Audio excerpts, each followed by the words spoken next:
Long, long ago, in a small peaceful village, there lived a maiden whose heart was as warm as the spring sunshine. Whenever she saw a child trip and fall, she rushed over to help them up. If a neighbor was struggling with work, she quietly stepped in to lend a hand. Because of her gentle nature, everyone in the village cherished her dearly. But the maiden carried a secret she could tell no one. Her farts were louder than thunder and stronger than a swirling typhoon. One puff could shake the door and make the roof tiles tremble. To keep this secret hidden, she was always careful. When she was with other people, she held her breath and clenched tighter than tight. Only when she went alone to the back hill or by the quiet stream did she finally let out a great, relieving blast. The trees would sway, and the birds would scatter in surprise, but thankfully, no one ever discovered her secret. Time passed, and the maiden grew old enough to marry. One day, a young man from a neighboring village, who admired her kind heart, asked for her hand. "There is no one as good-hearted as this maiden," people said. Her parents gladly agreed, and so the maiden began preparing for her marriage. Her heart fluttering with excitement, and just a little bit of worry. The maiden moved to a neighboring village and became a bride in her new husband's home. Everything in the unfamiliar household felt delicate and new. Wanting to make a good impression on her in-laws, she behaved even more politely and quietly than before. But soon, a big problem arose. There were always people around in her new home. From morning until night, she stayed with her mother-in-law, father-in-law, and husband, never getting a moment alone. So the bride held in her farts, again and again. One day passed, then 2, 3 days, 4 days. The more she held it in, the more her belly swelled like a tight drum. After about a week, her complexion began to change in a strange way. Some days she turned yellow like a ripe tangerine, and on other days pale and white like a piece of rice cake. Her whole body felt heavy and uncomfortable, and she wobbled whenever she walked. "My dear, are you feeling unwell?" her mother-in-law asked with a worried look. The bride's face flushed bright red, and she quickly shook her head. How could she possibly reveal such a secret? All she could do was fumble for words and insist that she was fine.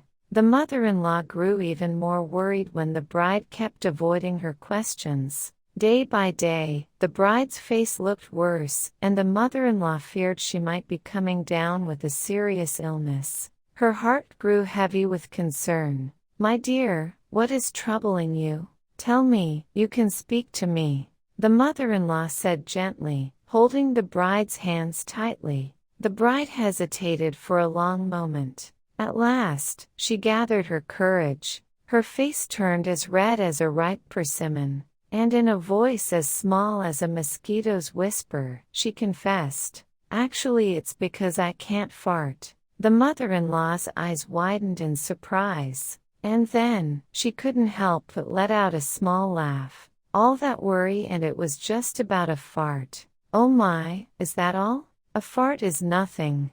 You can just let it out whenever you need to." But the bride shook her head firmly, her eyes filling with tears. "My farts, they're not normal farts." Her serious expression only made the mother-in-law more curious.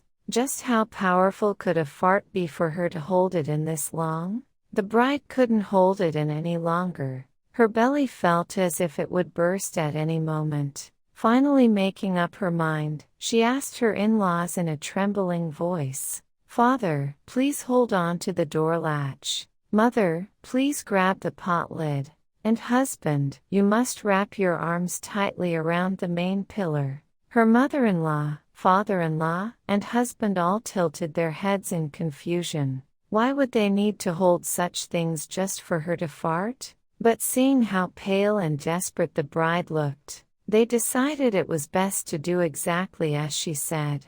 The father-in-law gripped the door latch with all his might. The mother-in-law rushed into the kitchen and clutched the pot lid tightly. The husband wrapped both arms firmly around the big wooden pillar. The bride took a deep, deep breath, And then, boom! Rumble, rumble, rumble. A tremendous sound, as if the sky itself had split in two, shook the entire house. The door latch the father-in-law was holding popped right out. The pot lid the mother-in-law clung to shot into the air with a loud pong. The main pillar trembled violently, and the whole house shook like an earthquake had struck. The in-laws froze in place, their mouths hanging wide open in shock. For a long moment, no one could say a word.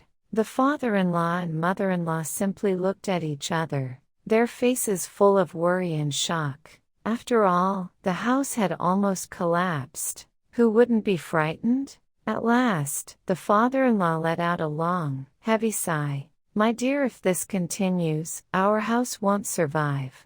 And so, they decided to send the bride back to her parents' home. The bride felt as if her heart were breaking. She had tried so hard to be a good daughter-in-law, yet now she was being sent away because of a fart. Holding back tears, she quietly packed her things. The next morning, the father-in-law and her husband set out with her, determined to escort her safely to her family. The three of them walked along the winding mountain path. The bride kept her head down, too sad to lift her gaze. Her husband stayed close beside her, silent but supportive. But soon, another problem arose. As they continued walking the long mountain road, the bride felt a familiar pressure building again. Her fart was coming. Afraid of causing yet another disaster, she clenched tightly and walked with utmost care. But the more she held it in, the more her belly swelled and tightened once again.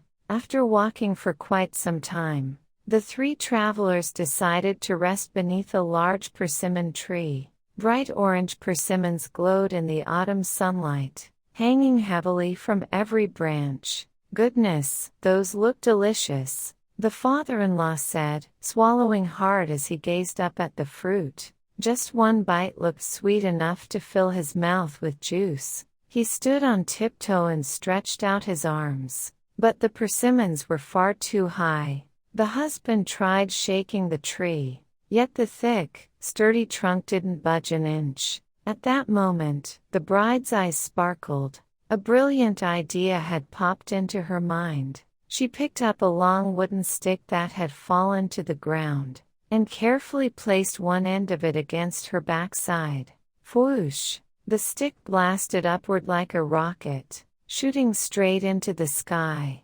It brushed past the very top of the persimmon tree, causing the ripe fruits to tumble down in a rapid patter. The father-in-law and the husband froze in a state, their mouths hanging open, as golden persimmons rained down around them. The father-in-law clapped his hands in amazement, as the persimmons rained down like golden drops from the sky. In no time, their basket was filled to the brim with sweet, ripe fruit. "Goodness gracious! With farts like this, you're more helpful than anyone. Let's go back home, my dear," he said with a big, cheerful smile. The husband nodded happily beside him. The bride lowered her head, her cheeks turning pink. But inside, her heart felt warm and bright, as if sunlight was spreading gently through her chest. The three of them walked back home, carrying armfuls of fresh persimmons.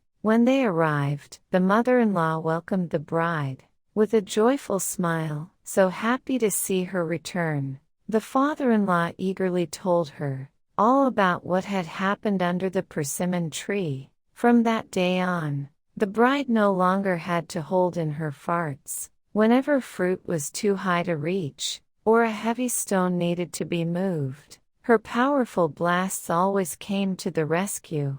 At first, the villagers were shocked, but soon they admired her unusual talent, calling it a wondrous gift. With her kind heart and extraordinary ability, the bride became the pride of the entire village, and from then on, laughter filled that household every single day. It's okay to be a little different. That difference can become your own special strength.